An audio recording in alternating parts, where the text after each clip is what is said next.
தமிழ்நாட்டோட சிஎம்மோட லிஸ்ட் பார்ப்போம். 1950 வரைக்கும். 1920லேருந்து 21 நீதி கட்சி ஜஸ்டிஸ் பார்ட்டி வந்து 1920ல் தான் ஆட்சிக்கு வந்தாங்க.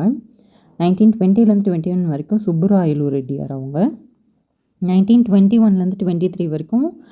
அதுக்கப்புறம் 23 to 26 2 டைமும் தொடர்ந்து பனகல் ராஜா இருந்திருப்பாங்க. அதுக்கப்புறம் 1926லேருந்து 1930 வரைக்கும் சுப்புராயன் இண்டிபெண்டன்ட் கேண்டிடேட் அவர் இருந்திருப்பார். 1930 to 1932 Munusamy Naidu. 1930 to 32 Munusamy Naidu. 1932 to 34 34 to 36 2 period தொடர்ந்து ராமகிருஷ்ண ரங்கராவ் அப்படின்ற பொப்ளி அரசர் அவர்கள் வந்து இருந்திருப்பாங்க. ஏப்ரல் 1936லேருந்து ஆகஸ்ட் 1936 அந்த 1 இயரில் ஏப்ரல் டு ஆகஸ்ட் வரைக்கும் பிடி ராஜன் இருந்திருப்பாங்க. அதுக்கப்புறம் 1936 ஆகஸ்ட்லேருந்து 1937 வரைக்கும் பொப்ளி அரசர் திரும்ப இருந்திருப்பார். அதுக்கப்புறம் ஏப்ரல் டு ஜூலை 1937லேயே ஏப்ரல் டு ஜூலை வந்து கூர்ம வெங்கட ரெட்டி நாயுடு அவங்க இருந்திருப்பாங்க.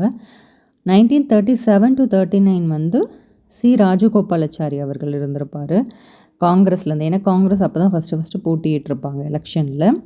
1939லேருந்து 46 வரைக்கும் ஆளுநர் ஆட்சி கவர்னர் ரூல் இருந்திருக்கும். அதுக்கப்புறம் ஏப்ரல் 1946லேருந்து 47 மார்ச் வரைக்கும் டி பிரகாஷம் அவர்கள் இருந்திருப்பாங்க. நம்ம வந்து இந்தியா இண்டிபெண்டன்ஸ் அப்போது ஓமந்தூர் ராமசாமி ரெட்டியார் அவர் தான் வந்து மார்ச் 1947லேருந்து ஏப்ரல் 1949 நம்ம இண்டிபெண்டன்ஸ் அப்போது கரெக்டாக ஓமந்தூர் ராமசாமி ரெட்டியார் தான் இருந்திருப்பாங்க. அதே மாதிரி நம்மளோட இந்தியா வந்து குடியரசு ஆகிறப்போ 26 Jan 1950 வந்து குமாரசாமி ராஜா அவர்கள் தான் வந்து சிஎம்மாக இருந்திருப்பாங்க. அவரோட பீரியட் வந்து 1949லேருந்து 1950 வரைக்கும். இண்டிபெண்டன்ஸ் அப்போது ஓமந்தூர் ராமசாமி ரெட்டியார் அவங்க இருந்திருப்பாங்க. ரிப்பப்ளிக் டே அப்போது குமாரசாமி ராஜா இருந்திருப்பாங்க.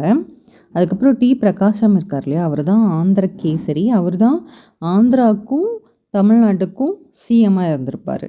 அதுக்கப்புறம் சுப்புராயன் இருக்கார்ல, அவர் வந்து இண்டிபெண்டன்ட் கேண்டிடேட்டு.